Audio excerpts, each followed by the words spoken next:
مساء الخير مشاهدينا واهلا بكم الى النشره الجويه نستهلها بنشره خاصه للمديريه العامه للارصاد الجويه من المستوى البرتقالي والتي تتوقع نزول امطار قويه ورعديه احيانا بمقاييس تتراوح ما بين 30 و 60 ملم ابتداء من 8 من صباح يوم الخميس والى غايه 11 ليلا، وستهم كل من بشتور ودى الذهب وكذلك اوسرد.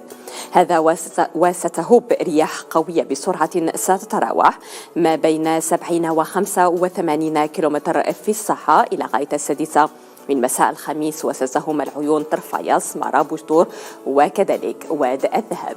وبتحليلنا لصورة الساتيل نلاحظ سحب كثيفة وممطرة بالجنوب وأخرى من الأجواء العليا بالأطلس وكذلك بالجنوب الشرقي.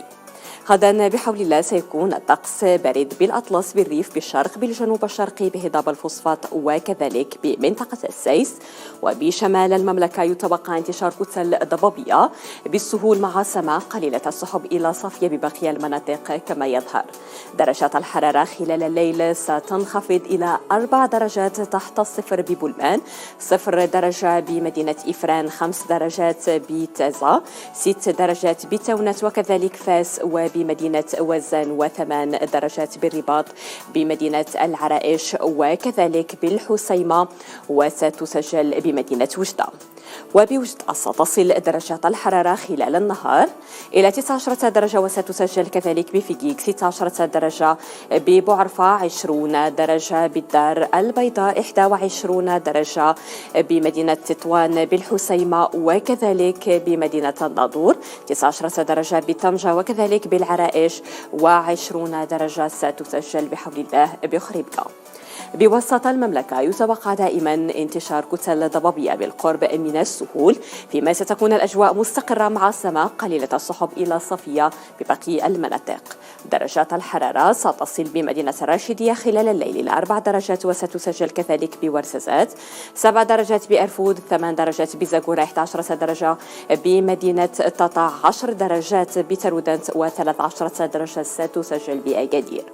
درجات حرارة النهار ستتراوح مقاييسها ما بين 20 درجة ببن ملال، 23 درجة بمراكش، 22 درجة بالصويرة، 25 درجة بآسفي، وستسجل كذلك بترودنت 23 درجة بمدينة سيدي إفني، و26 درجة مرتقبة بقلمين.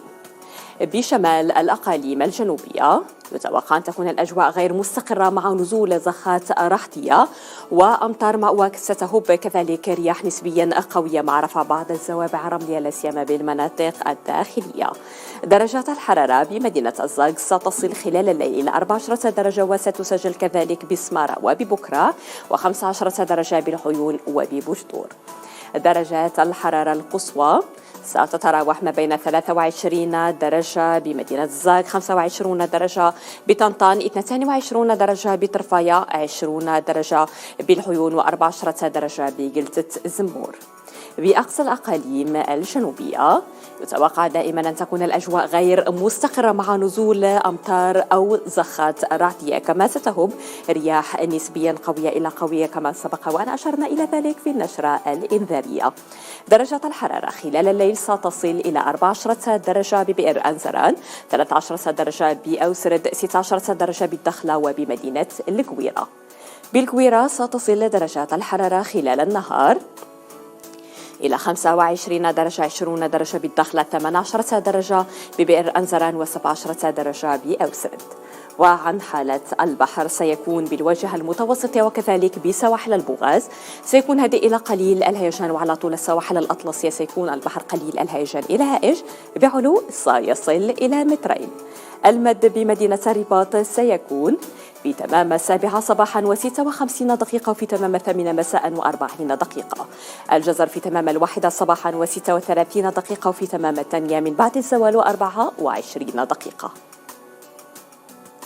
شروق الشمس بالرباط في تمام 8 و36 دقيقة، وغروبها سيكون على الساعة 6 و21 دقيقة.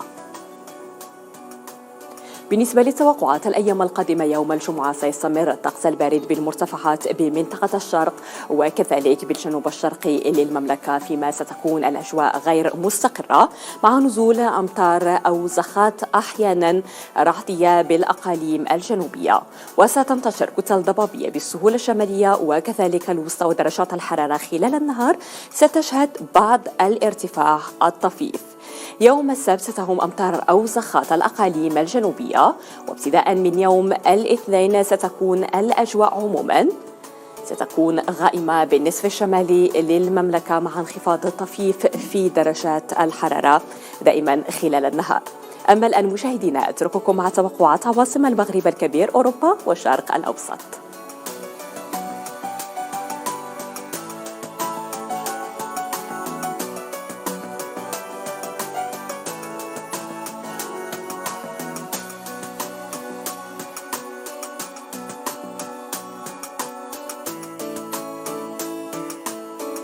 شكرا على طيب المتابعة مشاهدينا، لكم مني ومن طاقم النشرة أجمل التحايا، إلى اللقاء.